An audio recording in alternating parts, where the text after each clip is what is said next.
네, 안녕하십니까. 성경의 내 이야기다의 김홍덕입니다.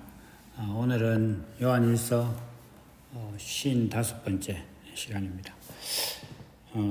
저희는 지금 이제 요한일서 5장을 하고 있죠. 지금 1절부터 12절을 먼저 하고 있는데, 오늘은 하나님의 계명에 대해서 한번 생각을 해보도록 하겠습니다. 하나님의 계명이다 이렇게 얘기하면 일단 모든 사람들은 이제 성경을 생각할 겁니다. 그래서 성경을 잘 지키는 것이 하나님의 계명을 지키는 것이다 이렇게 이제 다들 생각을 하죠.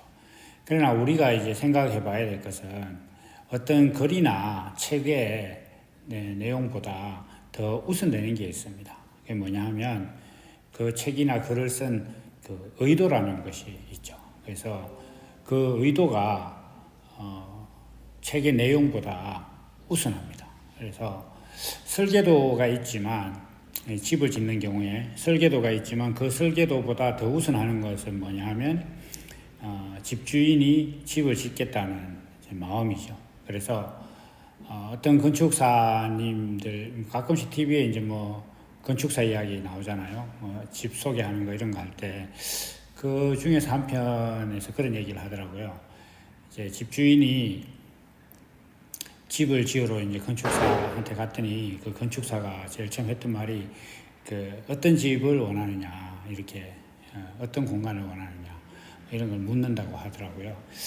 그것처럼 성경도 이제 뭐라 그럴까, 하나님께서 우리에게 주신 말씀인데 그 말씀을 주신 의도가 있다는 거예요. 그래서 성경의 모든 표현이나 문자나 어떤 사건들은 그 목적 아래에 있는 겁니다. 그래서 사람들은 이제 성경 말씀의 어떤 구절을 어기면 성경 하나님의 계명을 어기는 것이다 이렇게 생각을 하죠. 그렇지만 이제 다윗이 성전에 가서 거기 이렇게 진설된 것들을 자기가 취한다거나, 예수님께서 안식일날 병을 고친다거나, 사무엘이 제사 시간에 지각을 한다거나, 하여튼 이런 일들이 많이 있었어요. 그리고 이제 다윗이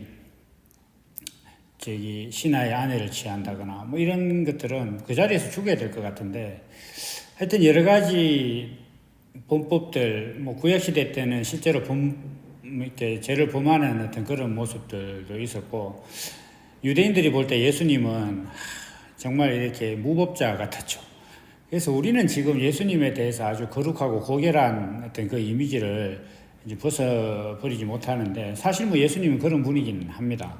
그러나 그 당시 시대의 어떤 상황이나 가치관으로 봤을 때 예수님은 좀 뭐라 그럴까요? 반항아 비슷한 그런 분위기였습니다. 안식일 날 병자를 고치고 자기 마음대로 이야기하고 이렇게 얘기하니까 유대인들 입장에서는 저런 게 다 있어 이렇게 얘기할 수 있을 정도의 그런 예수님의 모습이었죠.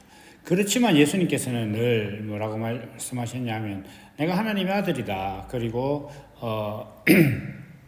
내가 계명을 다 이루었다. 이렇게 이제 늘 말씀하시죠. 그리고 내가 아브라함보다 먼저 있었다 이런 말씀도 하시고 이렇게 하는데, 유대인들이 들을 때는 기가 막히는 얘기죠. 지금도 마찬가지일 겁니다. 사람들은 신학이 아주 절대적인 기독교의 권위라고 생각을 하겠지만, 학문을 공부한다는 것 자체는 뭔가 모른다는 얘기잖아요. 알면 공부하겠습니까? 알면 그걸 가지고 어떤 뭔가 활용을 하지. 그러면 예수님께서 성령이 오시면 예수님이 말씀하신 모든 것을 알게 하실 것이다 이렇게 분명히 말씀하셨잖아요. 그러면 자기가 정말 물과 성령으로 거듭났다면 사실 성경을 신학이라는 학문까지 만들어서 공부할 이유는 없어요.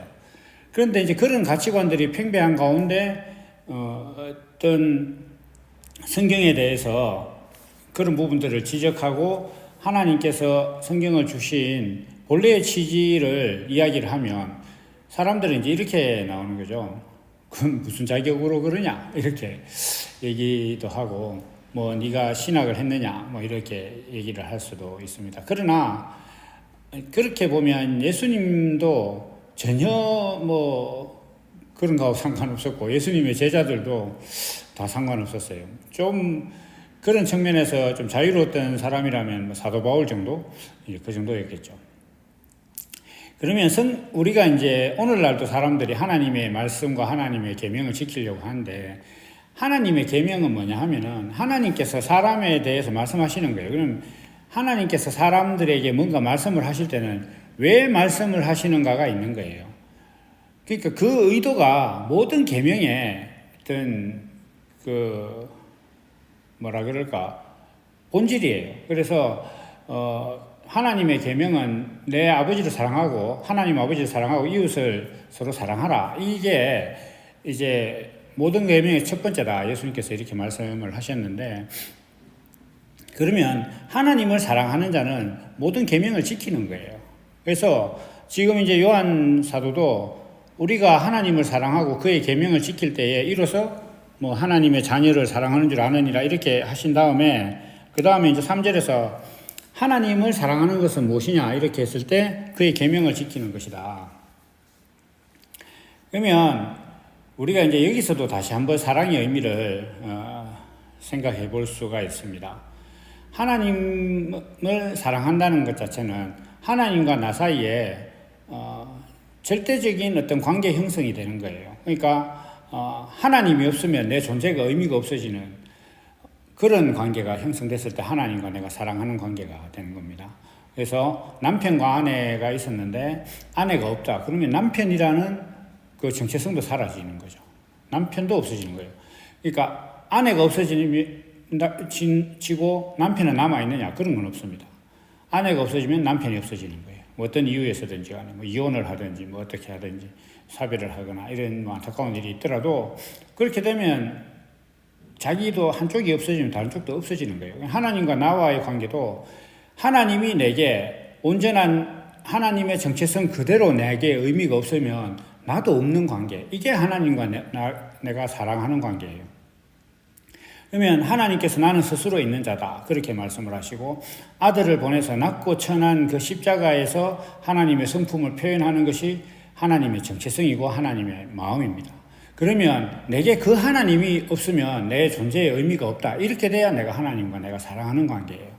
그런데 지금 오늘날 사람들은 제가 늘 말씀드리지만 하나님을 믿어서 세상에서 잘 되려고 하잖아요. 세상에서 이기고 그 다음에 뭐 축복받아서 그 사업 성공하고 뭐 이렇게 해서 높은 지위에서 내가 예수 믿었더니 이렇게 됐다라는 어떤 그런 배경을 갖고 사람들에게 하나님을 전하고 막 이렇게 하는 것이 하나님께 영광이다. 이렇게 말하지만 정작 그렇게 말할 수 있는 모든 근거인 예수 그리스도는 세상에서 가장 낮고 천한 십자가를 지셨단 말이에요. 그리고 그 사형수가 되어서 죽었단 말이에요. 죽임을 당했습니다. 그런데 그 예수님께 세상에서 가장 천한 모습으로 죽임 당한 예수님의 이름으로 나 세상에서 잘 되게 해달라고, 우리 자식 잘 되게 해주고 내 사업 잘 되게 해서, 그래서 내가 세상에서 높은 자리에 오르면 하나님 당신이 영광을 받으실 것이고 그렇게 되면 다른 사람들도 하나님과 예수를 믿을 것입니다. 이런 가치관을 갖고 있다면 하나님께서 예수님을 보내신 그 목적과 이익은 누가 봐도 다른 거예요. 그러면 이 관계는 하나님을 사랑하는 관계가 아닙니다. 그러니까 하나님께서 사람에게 말씀하시고자 하는 그 말씀과 그 말씀을 하시고자 하는 의도가 내게 의미가 있어야 돼요. 하나님은 낮은 자리에서 십자가를 지신 예수 그리스도를 통해서 하나님의 의도를 말씀하시고 하나님의 뜻과 계획을 우리에게 보이셨는데, 사람은 낮은 자리에서 찾는 것이 아니라 높이 올라가는 나를 높이 올려줄 그런 하나님을 믿잖아요. 그러면 하나님이 다른 거예요. 그러면 예수님을 십자가에 보내신 하나님은 내게 아무 의미가 없단 말이에요. 그러면 하나님과 내가 사랑하는 관계가 아니에요. 그리고 그 상태에서 자기가 성경을 아무리 지키려고 해도 지켜지지도 않을 뿐더러 설사 지켰다고 하더라도 하나님과 상관이 없는 거예요. 하나님의 계명을 모르는 거단 말이에요. 하나님의 계명은 사람을 만든 목적이에요.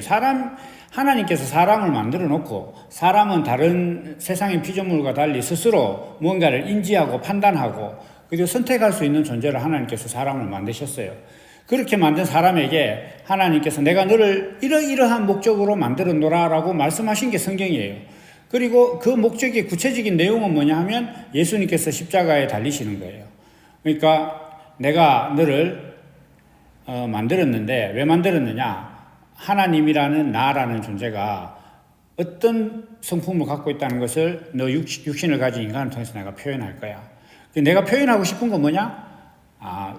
사람들과 사람 사이에서 너 옳다고 하는 것 앞에 내 육신의 수고를 내주라. 그러면 그때 비로소 하나님의 성품이 드러날 거다. 이걸 하나님께서 말씀하시고 싶은 거예요. 그러니까 아들을 보내서 십자가에 죽임을 당하도록 내주신 거단 말이에요. 그런 하나님을 내가 보고 이게 하나님께서 내게 말씀하시는 내용이구나. 내 인생의 목적이구나. 사람인 내게 하시는 말씀이구나. 내게 육신을 주신 이유구나. 삶을 주신 이유구나. 이렇게 될 때 하나님과 내가 관계가 있는 거예요. 그때 비로소 하나님과 내가 사랑하는 관계가 되는 겁니다. 그럼 그게 없어. 그러면 하나님과 내가 사랑하는 관계가 아니에요. 그러면 계명을 지킬 수가 없는 거예요.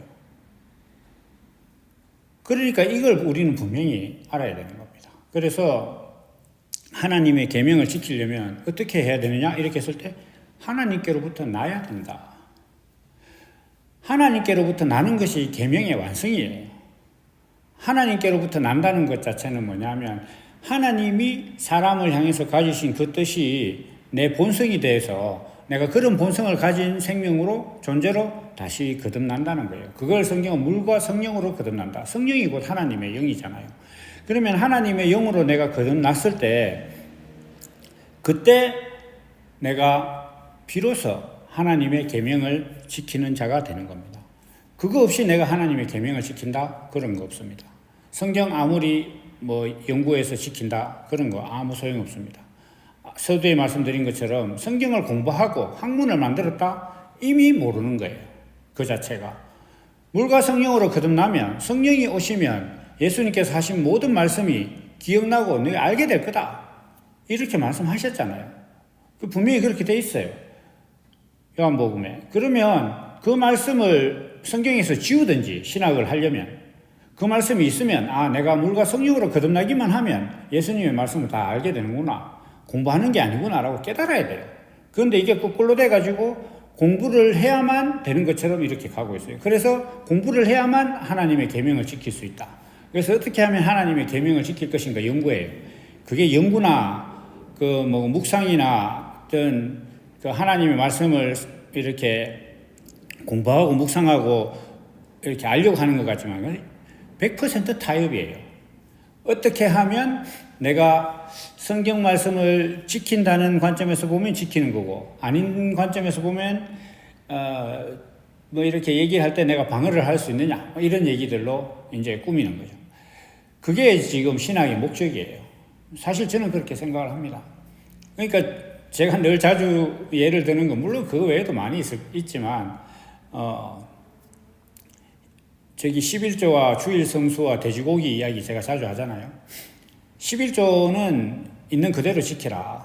주일 성수는 이번에 코로나 사태 같은 걸로 봐서 이렇게 편의를 자꾸 봐서 자꾸 조정해요. 돼지고기는 아예 무시하죠. 그런데 이 11조나 주일 성수나 돼지고기 먹는 문제는 다 구약 성경에 있어요. 그 중에 하나가 신약에 있는 것도 아니에요. 다 구약에 있는 거단 말이에요. 그러면 이 구약에 있는 말씀들을 다르게 지키는 오늘날 이 시대에 다르게 지키는 그 구분하는 기준이 있어야 되잖아요. 그거 없어요. 사실은 있는데 말을 못하는 거죠. 그건 뭐냐 하면은 주식회사 예수 그리스도가 잘 돌아가게 하기 위해서는 얼마든지 타협을 할 수 있는 거예요. 그게 신학적 산물이에요. 그래서 이러한 모든 것들은 왜 그러냐 이렇게 하면 하나님께로부터 난 사람들이 아니기 때문이에요. 하나님께로부터 난 사람은 돼지고기는 돼지고기대로 11조는 11조대로 왜 그렇게 하셨는가가 자기 안에 다 있단 말이에요. 왜냐하면 하나님께서 성경을 주시고 율법을 주시고 계명을 주신 그 이유 왜 그렇게 하셨는가 성경을 주실 때의 그 의도하심이 자기 안에 생명이 되어 있거든. 자기 안에 본성이 되어 있는데 그걸 그렇게 공부하고 이렇게 할 이유가 없어요. 그렇게 됐을 때 비로소 그때가 돼야 하나님을 사랑하는 자고 그때가 돼야 구원을 받은 것이에요. 그게 돼야 하나님의 계명을 지키는 거예요.